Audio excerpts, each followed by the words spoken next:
Something doesn't add up, and now serious questions are being asked at the highest level of government. A bold claim made by Keir Starmer has just triggered a formal complaint to the UK statistics watchdog. And if what's being alleged is true, it could blow the lid off one of the most expensive deceptions in recent political history. Stay with us, this could be the scandal that changes everything. Let's break it down, but first, hit the like button and subscribe to the channel for more. It's the kind of scandal that cuts through the noise, and it's now landed squarely at Keir Starmer's feet. The Labour Prime Minister has officially been reported to the UK Statistics Authority amid growing accusations that he misled the British public over the true cost of his government's Chagos Islands treaty with Mauritius. And make no mistake, this isn't just political noise. It's a direct allegation that Starmer knowingly manipulated the numbers to downplay the staggering financial burden he's just signed the British people up for. Let's break this down. Earlier this month, Starmer proudly announced that the UK would pay £101 million per year to Mauritius as part of what's being framed as a development partnership over the Chagos Islands. On paper, over 99 years, that comes to a net present value of around £3.4 billion. That's the number the government has clung to. They say it's been verified by the Government Actuaries Department and that the Office for Budget Responsibility's GDP deflator was used to project it. Sounds polished, sounds official. But now that number is being blown apart. According to multiple Conservative figures, including Shadow Defence Secretary James Cartledge and Shadow Foreign Secretary Priti Patel, the £3.4 billion figure is nothing more than a smokescreen, a deliberate sleight of hand meant to obscure the real cost of this so-called treaty. Once inflation is properly factored in, and when you consider the additional schemes baked into this agreement to fund development projects in Mauritius, the real bill to British taxpayers could easily exceed £30 billion. Yes, you heard that right, 10 times higher than what we were told. Now the gloves are off. James Cartledge has formally written to Sir Robert Choate, the chairman of the UK Statistics Authority, asking him to investigate whether Starmer's government has violated the Code of Practice for Official Statistics. Cartledge didn't mince his words. He accused the Prime Minister of using statistical trickery to hide the financial reality of what he's calling a surrender deal. In his own words, independent analysis suggests that once a conservative rate of inflation is accounted for, the true cost of the deal is likely to be in excess of £30 billion. That's a difference of £27 billion, a substantial amount that could mislead the public about the real financial cost. And it gets worse. Cartledge went on to challenge Starmer directly to publish the source data that underpins the £3.4 billion figure. His failure to do so, Cartledge argued, appears to be in breach of the Code of Statistical Practice. If the UK Statistics Authority finds merit in the complaint, we could be looking at an official rebuke for the sitting Prime Minister over false or misleading use of data. That is not a small matter. But perhaps the most damning words came from Priti Patel. Her assessment, brutal and unflinching. She said, "Labour are lying to British taxpayers with their made-up numbers and dodgy accounting, and the true reality of these costs is frightening for all to see. We are now bound by treaty to both pay for the indignity of the surrender and to line Mauritius's own coffers, and the true cost of this surrender tax to the British public now seems set to top an eye-watering £30 billion. It's a damning indictment of Starmer's leadership. A Prime Minister who claims to represent accountability and honesty, now accused of peddling manipulated figures to justify a foreign policy move that's already sparking outrage. And let's not forget, this is all happening during a cost of living crisis, where millions of British families are struggling to pay for groceries, energy and housing. Yet somehow, Starmer has found billions to pour into Mauritius, an island nation now set to receive yearly handouts from UK taxpayers for the better part of a century. The Foreign Office has pushed back, pointing to a statement by Defence Secretary John Healey, who insists the £3.4 billion number is based on long-standing accounting practices. But the real question is this: who benefits from under-reporting the cost? Because it certainly isn't the British public. At the very least, this warrants full transparency. At best, it demands a public apology, a correction, and possibly even an investigation into whether Parliament was misled. Keir Starmer came into power promising competence, honesty, and respect for facts. But if these accusations hold weight, it could reveal something far more troubling: a willingness to massage the truth to push through a deeply controversial foreign policy move. And if that's the case, then it's not just the statistics that are broken, it's the trust. We'll keep following this story. Stay tuned. In other news, thanks to Sir Keir Starmer and his bandwagon of Brexit backtrackers, Britain has edged one step closer to leaping back into bed with Brussels. Monday's trade deal, hailed as a win-win by the PM, was unveiled in the wake of a UK-EU summit in London, which saw Starmer schmoozing with the bloc's top brass. Now, MPs have slammed Starmer for his Brexit betrayal and have chastised Labour for its complete reversal of what the British people voted for, as well as its knack for pushing voters into the populist arms of Nigel Farage and Reform UK. Speaking to the People's Channel, former Home Secretary and fervent Brexiteer Suella Braverman branded the deal a betrayal of democracy and an insult to the 17.4 million who voted to rescind membership of the bureaucratic bloc in 2016.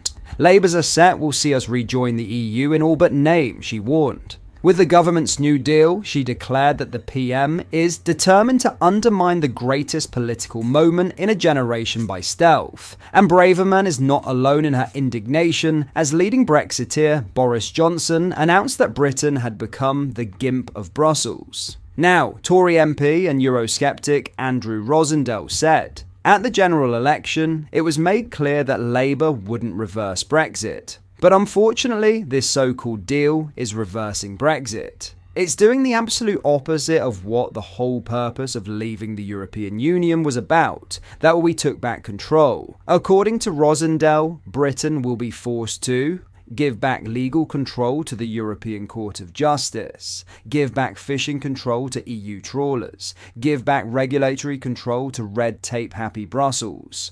We made our own decisions, but now we're going to have to abide by theirs again," he blasted. Starmer has faced a barrage of criticism on the matter. By ceding access to British waters to European fishermen for the next 12 years, many believe the PM has fumbled one of the UK's most powerful negotiating tools in future discussions. Instead, he has raved about border checks, which had blocked small food businesses from continental trade.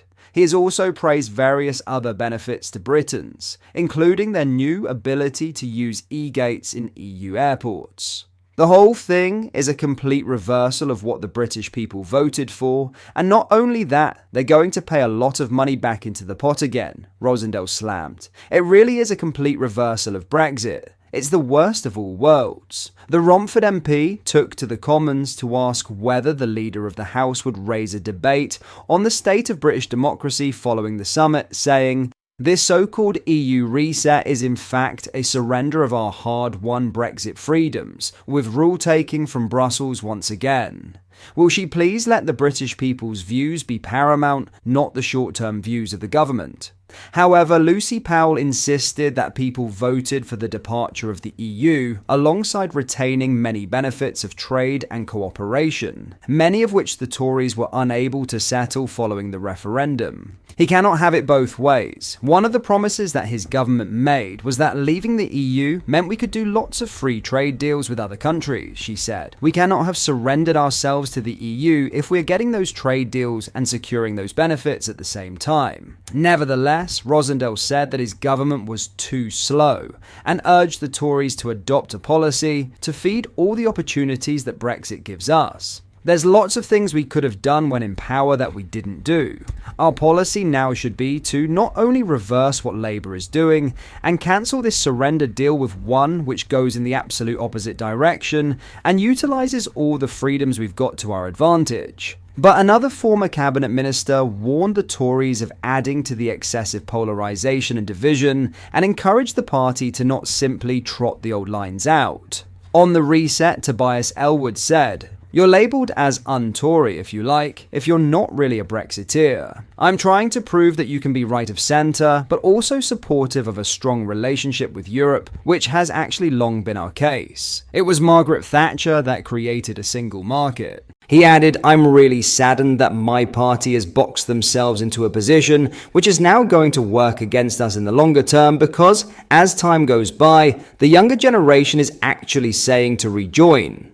Most Britons, 53%, have said that they would support rejoining the EU, while 66% advocate a closer relationship with Brussels, including 52% of Leave voters and 54% of Reform backers in 2024. National pollsters, YouGov found. Elwood admitted, it's been rather tiresome to see the old line trotted out. Unfortunately, it's become such a simplistic debate that EU equals bad. Anything to improve that economically and security-wise must be embraced. To somehow dismiss this as giving up, relinquishing to Brussels, and then complaining that because we left the club, we're not allowed to access it. Well, that's what happens when you leave the club. Now Elwood, along with several of his ex-cabinet colleagues, is dismayed that the Conservative Party is being critical just for opposition's sake.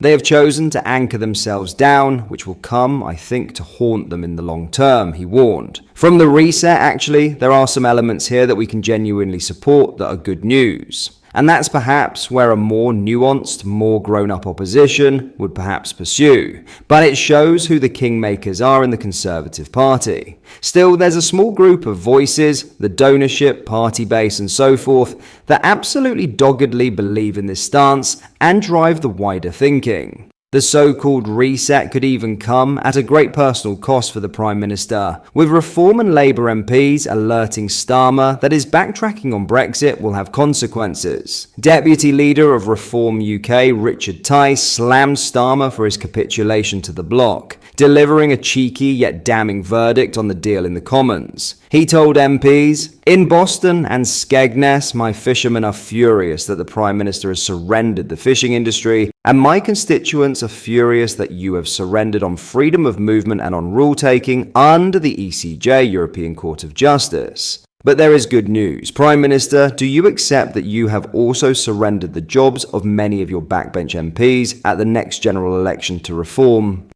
Perhaps more damning is that many of Starmer's own echoed the same sentiment. Labour MP Baroness Hoey declared that the PM's deal will simply act as a very big boost to Reform's already booming electoral success at the local polls earlier this month. The PM will pay the penalty in Labour areas where he seems to think that Labour voters have kind of given up on Brexit, which is not in the slightest bit true, and which Reform has shown isn't true, she told The Telegraph. I think this will be a very big boost for Reform and another move towards the ending as soon as possible of a Labour government. Taking to X, she fumed. Are there any Labour MPs prepared to stand up for the 17 million people who voted to leave the EU and against the Starmer sellout? Labour's Red Wall chief Joe White said that the reset would see the government tighten immigration with one hand and potentially loosen the string with the other, as part of deal includes a youth mobility scheme between the UK and EU members. In fact, the PM is threatening a U-turn on his very own words from his previous promise to crack down on net migration, unveiling a white paper to combat Britain becoming an island of strangers. Explaining that she failed to see the point in the scheme, White said, "If this just becomes a way of overseas kids filling the low-paid job vacancies in London, rather than looking to see how young people from areas like mine could be opened up to opportunities and experiences that they would never have otherwise dreamed of, then I would really question the value of it." EU Relations Minister Nick Thomas-Symonds defended the scheme, insisting that it would be smart and controlled. Meanwhile, Graham Stringer, another one of Starmer's MPs, declared that accepting EU standards and regulations completely undermines the whole reason for being out. I think dynamic realignment is definitely a betrayal because it's giving everything up, he said, echoing Andrew Rosindell. Scratch beneath the surface and deeper disillusionment with the PM is evident. The party's grassroots seems unimpressed by the deal too, with founder of Labour Beyond Cities pressure group David Littlewood telling The Telegraph, Labour should have kept with Brexit and supported it. It would be a mistake to build a party platform that looks like an alternative to Farage by throwing the principles behind Brexit under the bus.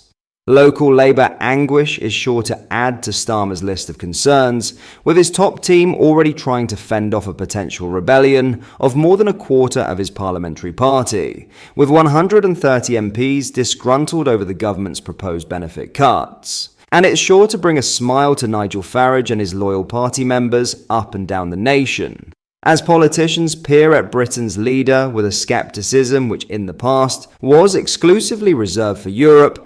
The latest disastrous deal by Labour could become the nail in the coffin for the mainstream as we know it. With the Brexit debate once again flooding the halls of Westminster, another pivotal moment for reform could be on the horizon, just weeks after the Populist Party sunk holes in former Conservative strongholds around the country. So far, Farage has been able to lead successful movements before in the EU referendum, as well as previous general elections, by taking control of the debate and winning the votes from the electorate. Armed with well-versed cheerleaders and a tried and tested taste for success, the Brexit revival might provide the reform leader with the ideal weapon in his arsenal to swipe the keys to number 10 from Starmer at the next general election, taking down Labour for good. What are your thoughts on what we discussed in today's video? Let me know down in the comment section below. If you have not yet already, make sure you do drop a like on this video and subscribe to the channel for more British content. Thank you, take care, goodbye.